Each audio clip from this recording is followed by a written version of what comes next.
ओम नमः शिवाय। आज के अध्याय में हम जानेंगे कि भगवान शिव के नाम का जप व रुद्राक्ष धारण की महिमा और उसके विविध भेद क्या हैं। ऋषि बोले, महाभाग व्यास शिष्य सूत जी, आपको नमस्कार है। अब आप उस परम उत्तम भस्म महात्म्य का ही वर्णन कीजिए। भस्म महात्म्य, रुद्राक्ष महात्म्य तथा उत्तम नाम महात्म्य, इन तीनों का परम प्रसन्नता पूर्वक प्रतिपादन कीजिए और हमारे हृदय को आनंद दीजिए। सूत जी ने कहा, महर्षियों, आपने बहुत उत्तम बात पूछी है। यह समस्त लोगों के लिए हितकारक विषय है। जो लोग भगवान शिव की उपासना करते हैं वे धन्य हैं, कृतार्थ है, उनका देह धारण सफल है तथा उनके समस्त कुल का उद्धार हो गया। जिनके मुख में भगवान शिव का नाम है, जो अपने मुख से सदाशिव और शिव इत्यादि नामों का उच्चारण करते रहते हैं, पाप उनके यहाँ उसी तरह स्पर्श नहीं करते जैसे खदे वृक्ष के अंगार को छूने का साहस कोई भी प्राणी नहीं कर सकते। हे शिव शिव, आपको नमस्कार है। श्री शिवाय नमस्तुभ्यम। ऐसी बात जब मुंह से निकलती है तब वह मुख समस्त पापों का विनाश करने वाला पावन तीर्थ बन जाता है। जो मनुष्य प्रसन्नता पूर्वक उस मुख का दर्शन करता है, उसे निश्चय ही तीर्थ सेवा जनित फल प्राप्त होता है। ब्राह्मणों, शिव का नाम विभूति अर्थात भस्म तथा रुद्राक्ष, ये तीनों त्रिवेणी के समान परम पुण्यमय माने गए हैं। जहाँ ये तीनों शुभतर वस्तुएं सर्वदा रहती हैं, उनके दर्शन मात्र से मनुष्य त्रिवेणी स्नान का फल पा लेता है। भगवान शिव का नाम गंगा है, विभूति यमुना मानी गई है तथा रुद्राक्ष को सरस्वती कहा गया है। इन तीनों की संयुक्त त्रिवेणी समस्त पापों का नाश करने वाली है। श्रेष्ठ ब्राह्मणों, इन तीनों की महिमा को सदिलक्षण भगवान महेश्वर के बिना दूसरा कोई भली भांति जानता है। उस ब्रह्मांड में जो कुछ है वह सब तो केवल महेश्वर ही जानते हैं। विप्रगण, मैं आपकी श्रद्धा भक्ति के अनुसार संक्षेप में भगवान नामों की महिमा का उच्च वर्णन करता हूँ। तुम सब लोग प्रेम पूर्वक सुनो। यह नाम महात्म्य समस्त पापों को हर लेने वाले सर्वोत्तम साधन है। शिव इन नाम रूपी दावानल से महान पातक की रूपी पर्वत अनायास ही भस्म हो जाते हैं। यह सत्य है, सत्य है, इसमें संशय नहीं है। शौनक, पाप मूलक जो नाना प्रकार के दुख हैं, वे एकमात्र शिव नाम से ही नष्ट होने वाले हैं। दूसरे साधन से संपूर्ण यत्न करने पर भी पूर्णतया नष्ट नहीं होते हैं। जो मनुष्य इस भूतल पर सदा भगवान शिव के नामों के जप में ही लगा हुआ है, वह वेदों का ज्ञाता है, वह पुण्यात्मा है, वह धन्यवाद का पात्र है और वह विद्वान माना गया है। मुने, जिनका शिव नाम जप से विश्वास है, उनके द्वारा आश्रित नाना प्रकार के धर्म तत्काल फल देने के लिए उत्सुक हो जाते हैं। महर्षि, भगवान शिव के नाम से जितने पाप नष्ट होते हैं, उतने पाप मनुष्य इस भूतल पर नहीं कर सकते। जो शिव नाम रूपी नौका पर आरूढ़ हो संसार रूपी समुद्र को पार करते हैं, उनके जन्म मरण रूप संसार के मूलभूत वे सारे पाप निश्चय ही नष्ट हो जाते हैं।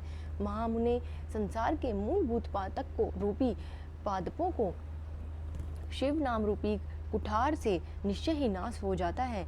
जो पाप रूपी दावानल से पीड़ित हैं, उन्हें शिव नाम रूपी अमृत का पान करना चाहिए। पापों के दावानल से दग्ध होने वाले लोगों को उस शिव नाम अमृत के बिना शांति नहीं मिल सकती। जो शिव नाम रूपी सुधा की वृष्टि जनित धारा में गोते लगा रहे हैं, वे संसार रूपी दावानल के बीच में खड़े होने पर भी कदापि शोक के भागी नहीं होते। जिन महात्माओं के मन में शिव नाम के प्रति बड़ी भारी भक्ति है, ऐसे लोगों की सहसा और सर्वथा मुक्ति होती है। मुनीश्वर, जिसने अनेक जन्मों तक तपस्या की, उसी की शिव नाम के प्रति भक्ति होती है, जो समस्त पापों का नाश करने वाली है। जिनके मन में भगवान शिव के नाम के प्रति कभी खंडित ना होने वाली असाधारण भक्ति प्रकट हुई है, उसी के लिए मोक्ष सुलभ है। यह मेरा मत है। जो अनेक पाप करके भी भगवान शिव के नाम जप में आदर पूर्वक लग गया है, वह समस्त पापों से मुक्त हो ही जाता है, इसमें संशय नहीं। जैसे वन में दावानल से दुग्ध हुए वृक्ष भस्म हो जाते हैं, उसी प्रकार शिव नाम रूपी दावानल से दग्ध होकर उस समय तक के सारे पाप भस्म हो जाते हैं। शौनक, जिसके अंग नित्य भस्म लगाने से पवित्र हो गए हैं तथा जो शिव नाम जप का आदर करने लग गया है, वह घोर संसार सागर को भी पार कर लेता है। संपूर्ण वेदों के अवलोकन करके पूर्ववर्ती महर्षियों ने यही निश्चय किया है कि भगवान शिव के नाम का जप संसार सागर को पार करने के लिए सर्वोत्तम उपाय है। मुनिवरों, अधिक कहने से क्या लाभ। मैं शिव नाम के सर्व पापाहारी महात्म्य का एक ही श्लोक में वर्णन करता हूँ। भगवान शंकर के एक नाम में ही पाप हरण की जितनी शक्ति है उतना पातक मनुष्य कभी कर ही नहीं सकता। मुने, पूर्व काल में महापापी राजा इंद्रध्वज ने शिव नाम के प्रभाव से ही उत्तम सद्गति प्राप्त की थी। उसी तरह कोई ब्राह्मणी युवती भी जो बहुत पाप कर चुकी थी, शिव नाम के प्रभाव से ही उत्तम गति को प्राप्त हुई। द्विजवरों, जिस प्रकार मुने तुमने भगवान नाम के उत्तम महात्म का वर्णन किया है, अब तुम भस्म का महात्म सुनो, जो समस्त पावन वस्तुओं को भी पावन करने वाला है। महर्षियों, भस्म संपूर्ण मंगलों को देने वाला और उत्तम है।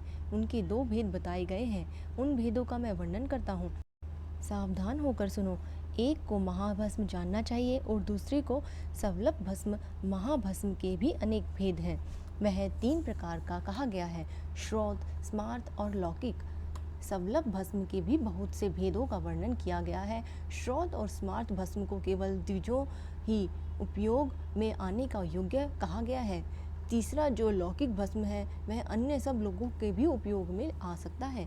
श्रेष्ठ महर्षियों ने यह बताया है कि द्विजों को वैदिक मंत्र के उच्चारण पूर्वक भस्म धारण करना चाहिए। दूसरे लोगों के लिए बिना मंत्र के ही केवल धारण करने का विधान है। जले हुए गोबर से प्रकट होने वाला भस्म आग्नेय कहलाता है। महामुनि, वह भी त्रिपुंड का द्रव्य है, ऐसा कहा गया है। अग्निहोत्र से उत्पन्न हुए भस्म का भी मनीषी पुरुषों को संग्रह करना चाहिए। अन्य यज्ञों से प्रकट हुए भस्म भी त्रिपुंड धारण के काम में आ सकते हैं। जाबालोपनिषदों में आए हुए अग्नि इत्यादि 7 मंत्रों द्वारा जल मिश्रित भस्म से धुलन विभिन्न अंगों में मर्दन या लेपन करना चाहिए। महर्षि जाबाली ने सभी वर्णों और आश्रमों में लिए मंत्र से या बिना मंत्र के भी आदरपूर्वक भस्म में त्रिपुंड लगाने की आवश्यकता बताई है। समस्त अंगों में सलजल भस्म को मलना अथवा विभिन्न अंगों में तिरछा त्रिपुंड लगाना, इन कार्यों को मोक्षार्थी पुरुष प्रमाद से भी ना छोड़े, ऐसा श्रुति का उपदेश है।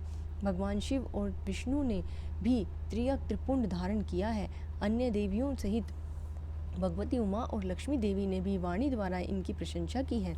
ब्राह्मणों, क्षत्रियों, वैश्यों, शूद्र, वर्ण संस्कारों और जाति भ्रष्ट पुरुषों ने भी उद्धूलन और त्रिपुंड के रूप में भस्म धारण किया है। इसके पश्चात भस्म धारण और त्रिपुंड की महिमा एवं विविध विधि बताकर सूत जी ने फिर कहा, महर्षियों, इस प्रकार मैंने संक्षिप्त में त्रिपुंड का महात्म्य बताया है। यह समस्त प्राणियों के लिए गोपनीय रहस्य है, अतः तुम्हें भी इसे गुप्त ही रखना चाहिए। मुनिवरों, ललाट आदि सभी निर्दिष्ट स्थानों में जो भस्म से 3 तिरछी रेखाएं बनाई गई जाती हैं, उन्हीं को विद्वानों ने त्रिपुंड कहा है। बोहों के मध्य भाग में से लेकर जहाँ तक बोहों के अंत है, उतना बड़ा त्रिपुंड ललाट में धारण करना चाहिए।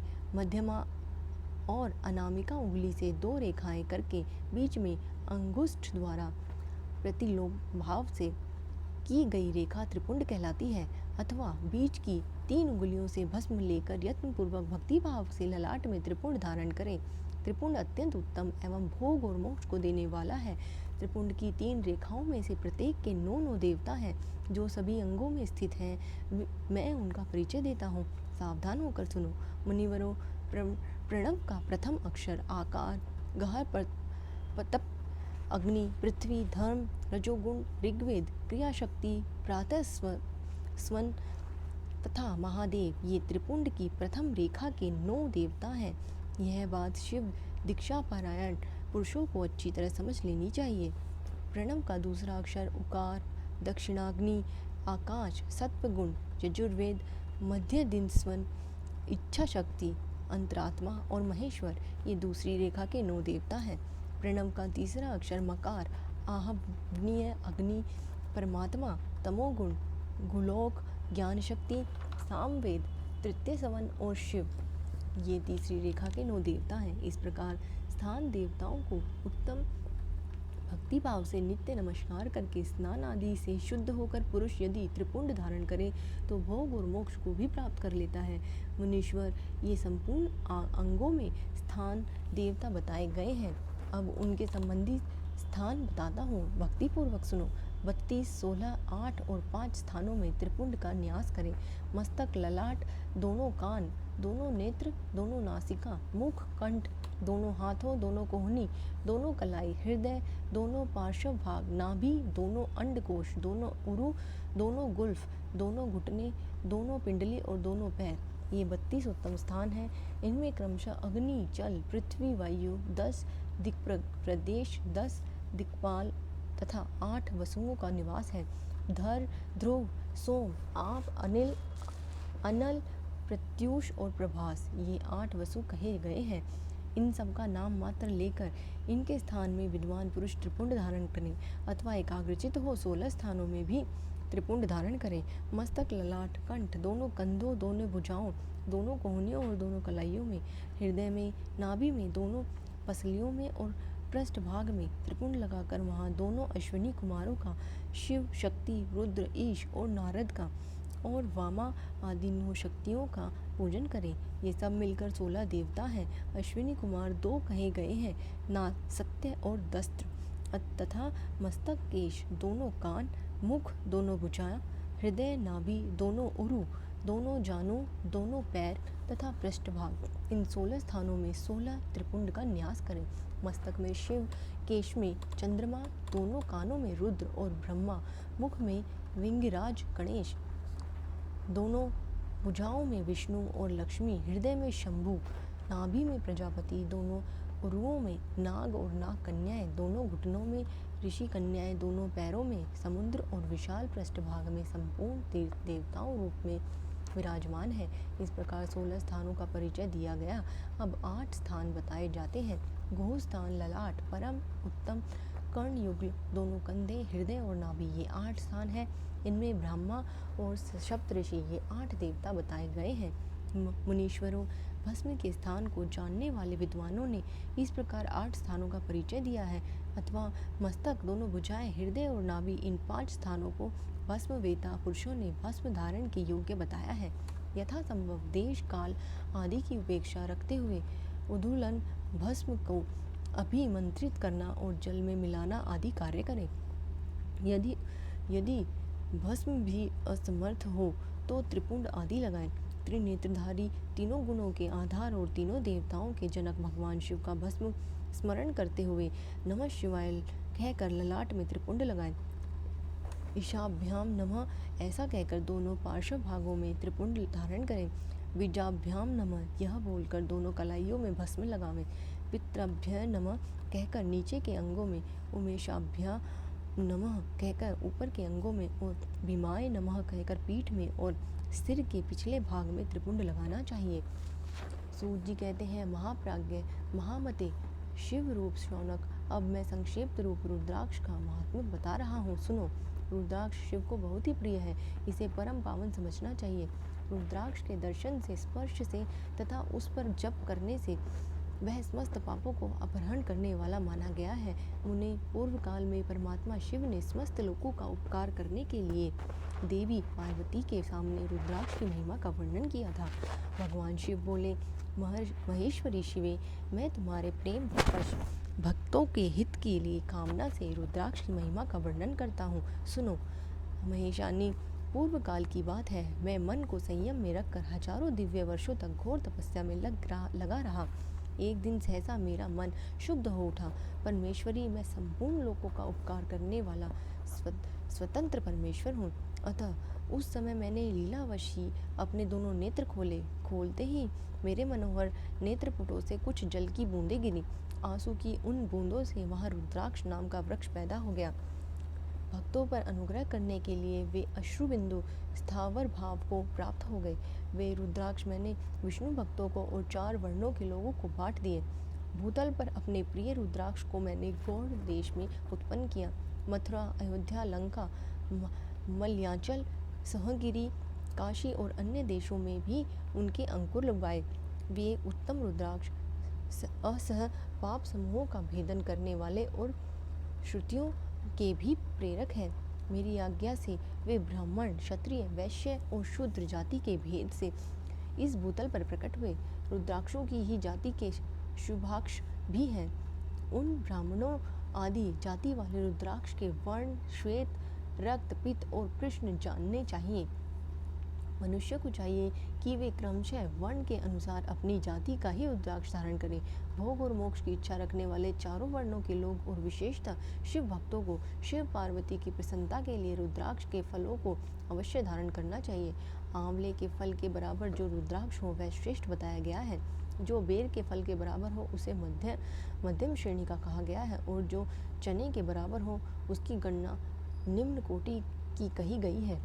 अब इसकी उत्तमता को परखने की यह दूसरी उत्तम प्रक्रिया बताई जाती है। इसे बताने का उद्देश्य है भक्तों की हित कामना। पार्वती, तुम भली भांति प्रेम पूर्वक इस विषय को सुनो। महेश्वरी, जो रुद्राक्ष बेर के फल के बराबर होता है वह उतना छोटा होने पर भी लोक में उत्तम फल देने वाला और सुख सौभाग्य की वृद्धि करने वाला होता है। जो रुद्राक्ष आंवले के फल के बराबर होता है वह समस्त अरिष्टों का विनाश करने वाला होता है, तथा जो गुंजा फल के बराबर बहुत छोटा होता है वह संपूर्ण मनोरथों और फलों की सिद्धि करने वाला है। रुद्राक्ष जैसे जैसे छोटा होता है वैसे ही वैसे अधिक फल देने वाला होता है। एक एक बड़े रुद्राक्ष से एक एक छोटे रुद्राक्ष को विद्वानों ने 10 गुना अधिक फल देने वाला बताया है। पापों का नाश करने के लिए रुद्राक्ष धारण अवश्य बताया गया है। वह निश्चय ही संपूर्ण अभीष्ट मनोरथों का साधक है, अतः आवश्यक है कि उसे धारण करना चाहिए। परमेश्वरी, लोक में मंगलमय रुद्राक्ष जैसा फल देने वाला देखा जाता है, उसे वैसी फलदायिनी दूसरी कोई माला नहीं दिखाई देती। देवी, समान आकार प्रकार वाले चिकने मजबूत स्थूल कंटक युक्त उभरे हुए छोटे छोटे दाने वाले और सुंदर रुद्राक्ष अभिलक्षित पदार्थों के दाता और सदैव भोग और मोक्ष देने वाले हैं।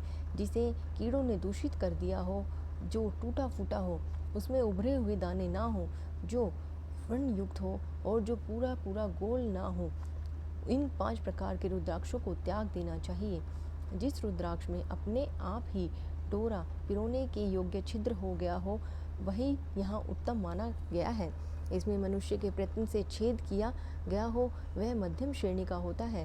रुद्राक्ष धारण बड़े बड़े पातकों को नाश करने वाला है।